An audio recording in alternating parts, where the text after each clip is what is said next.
Hello, everyone. My name is April Dixon, and I'm coming to you today to share with you a testimony that God has placed in my heart to share with you guys of how I gave up my life to follow Jesus Christ. And the reason God has placed this on my heart to share this message with you is for you to understand what it takes to give up everything to follow Jesus Christ. And I'm going to just go ahead and share with you a little bit about myself and how I managed to get to my journey to know the Lord for myself on a one-on-one relationship with him and to get to where he has brought me today right now. And I'm going to just share with you a little bit about myself. I'm pretty much, I was always was raised and born and raised in the church. Both my parents did all they could to allow me and my siblings to know the Lord for ourselves on a one-on-one relationship, with him. But somewhere along, in life, pretty much, it became real hectic to the point where my family was falling apart until when I got probably during my teens. That's when my family just started falling apart, and it's just been hectic, and during my years going to church, before it was a tremendous blessing just to be able to socialize with people who really was on fire and loved the Lord at that time. People back in the days in church, they was really on fire for Christ, and they, walked the walk and talked, and they were doing, the true will of God. But, it just seemed like during the times, like maybe in the mid-90s, it just seems like things have changed in the churches. It just, I guess to the point, when we pretty much went through several churches, it just seemed like everything just went downhill from then on. It just seemed like, during my teens when I went to church, it just seemed like, I was empty on the inside. Even though I went to church or whatever, it just still didn't mean that I actually knew the Lord for myself, like an intimate one-on-one relationship with him. So pretty much I was feeling empty on the inside. I was still hurting, and I was still having all these pains that I was dealing with. It just seems like I was pretty much going through my own demons and battles, that I was going through on the inside of me, which I didn't even realize that I was going through up until, the time where Jesus truly opened up my eyes to clearly see. But I'm going to just share with you how I guess God has allowed me to go on this journey to know him for myself. So pretty much, when I started off in college, when I was 17 or 18, when I went to college my freshman year, that's when I began to grow more and more in tune with the Lord and be able to, meditate on his word. And I was pretty much was surrounded by the right people in my life. It was just awesome just to be able to be around, certain people who really was on fire for Jesus and for God. But pretty much up until that time, that's when God was speaking through me and telling me it's time for you to move from your hometown in Flint, Michigan, and go to Austin, Texas. And I was like, what? Because I have to say, like, during the summer, that was when I visited Austin, Texas for the first time. But then when I came back, that's when God spoke to me then that he wanted me to move there. That's where he wanted me to live. And I was like, God, you crazy. I don't know what you're talking about, And I was like, what do you mean move? And I was just terrified when I was hearing this from God. And he even used people that I knew, even some of my relatives I knew was speaking to me through God that he wanted me to move. And I was just in prayers about it, in deep prayers, and I was like, Lord, if this is you telling me to move from my hometown and leaving my family behind, your will be done. Give me a sign.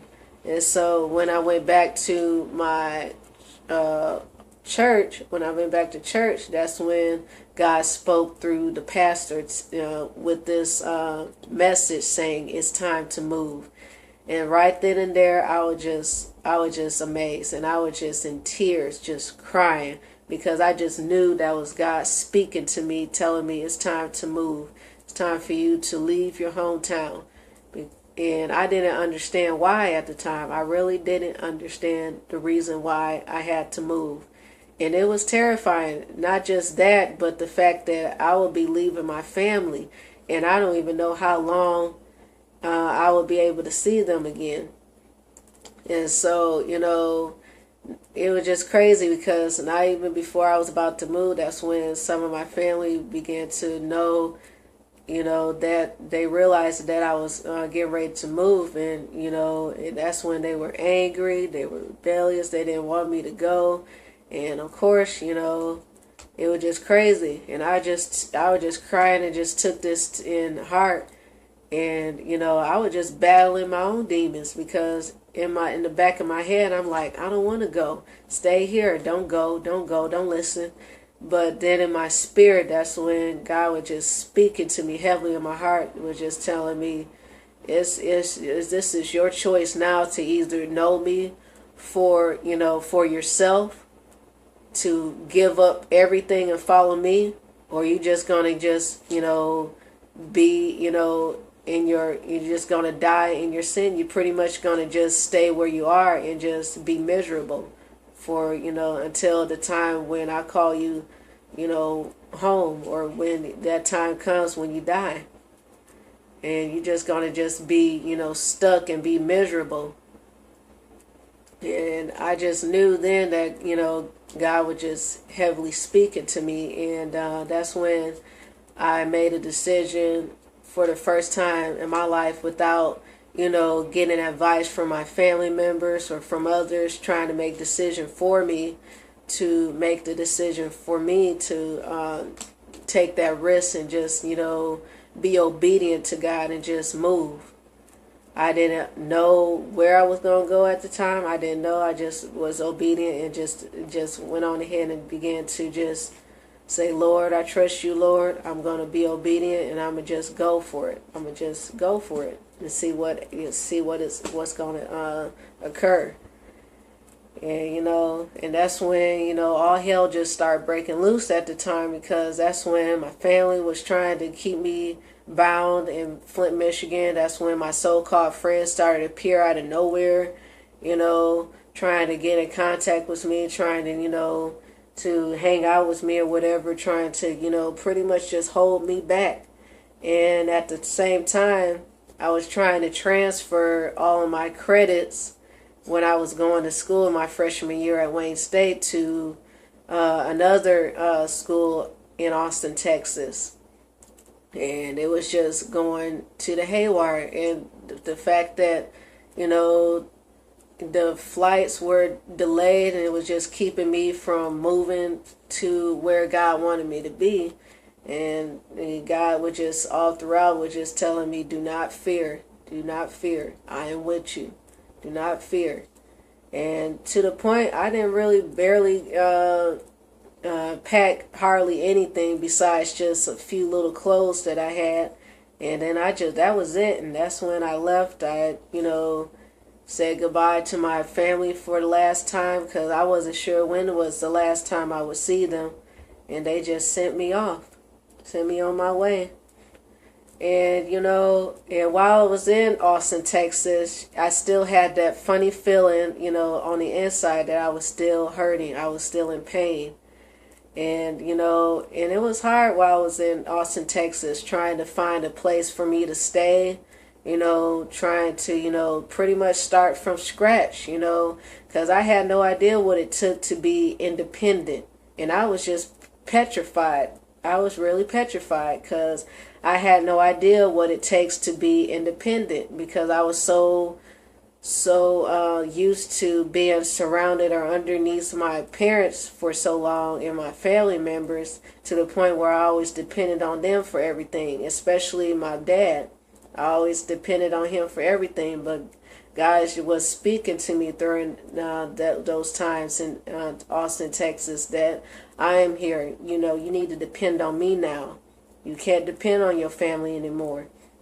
And that's when God was pretty much to the point where he was breaking me. He was breaking every demonic spirits, curses that was on me personally, just stripping me. And I was just crying in tears because he knew the pain that I was suffering on the inside, that I was just pretty much was holding back. I'm talking about, demonic curses, witchcraft, all types, emotional wreck. I was an emotional wreck. I was fake. I was pretty much hypocrite, just like in the churches. I was putting on a pretense of who I thought I was, but really wasn't. I would just pretend to be something or someone that I wasn't. I was pretty much to the point where I was manipulative, controlling at the time, was trying to get people to do stuff for me and just use them any kind of way. It was just that demonic spirit, that stronghold that I was carrying through those generational curses through my family member that was pretty much going through it at the time. And God knew exactly who that family member was that was keeping me, from doing his purpose. And he wasn't going to allow that. And he was just stripping me. And I was just a total mess. And the fact that when I was 6, I was molested at an early age, and I had no idea that I was holding that inside. I thought I let it go, but I didn't. In reality, I didn't let it go, and I was still hurting. And I was just was in tears, just crying, because God knew that I had to forgive that family member of mine that molested me at age 6. And then that's when I realized that that person too was also molested at an early age as well. And we were both hurting, but once God had a hold on us, that's when things just started changing dramatically. I'm talking about God just had to just strip me down. It was just a total process trying to break free from them generational curses that that was so strong on my family. It was just crazy. And that's one, I have to say, that's probably the reason why my family was just going through all hell, because the enemy did all he could, to pretty much break my family. I mean, even though, my parents are divorced now, I mean, they still love each other to this day. They still take care of each other. They still love each other. And, at the time I was still hurting as well, the fact that, they pretty much went their separate ways, but it was nothing I could do. It was out of my hands. And even though I was still in Texas, Austin, Texas, I was still carrying baggage. It was like I never let it go. And God was like, what's up? Why are you not letting these people go from your life? I want you to cut these people off. I want you to stop talking to them.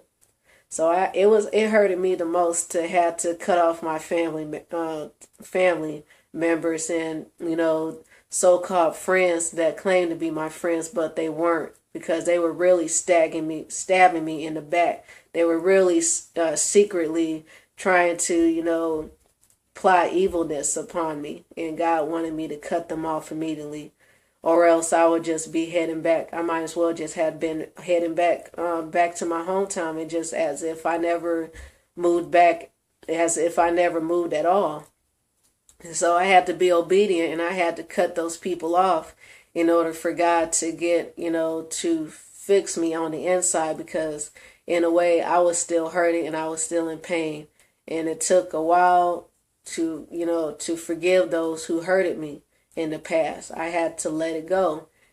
And, and I ain't gonna lie, it's still a process, but, it was worth it. It was worth it. And throughout my years in Texas, I pretty much had to work hard. God taught me what it takes to be independent, to be on my own 2 feet, be able to have my own place. I have to say maybe around 19 or 20, that's when I managed to have my own place. And the hardest part was transportation, of course. I had to walk, I don't know how many miles to get to my job that I was working at the time. And on top of that, I had to go to school.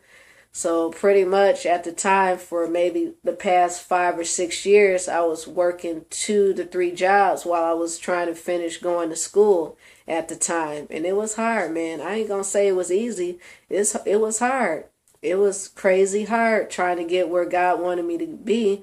And at the time, I still didn't understand why I was here. I always asked God, why? What's the purpose of me being down here? I always asked him that. And God just kept telling me, trust me, you will see. You may not understand or see it clearly like I do, but just trust me. And so I just continued to trust him. And I continued, to follow the plan that God had for me, because remember, I gave it all up just to follow Christ and to see where he was leading me in my life. That's how much I strongly trusted the Lord. And to be honest with you, that's when I began to know what it means to have an intimate one-on-one relationship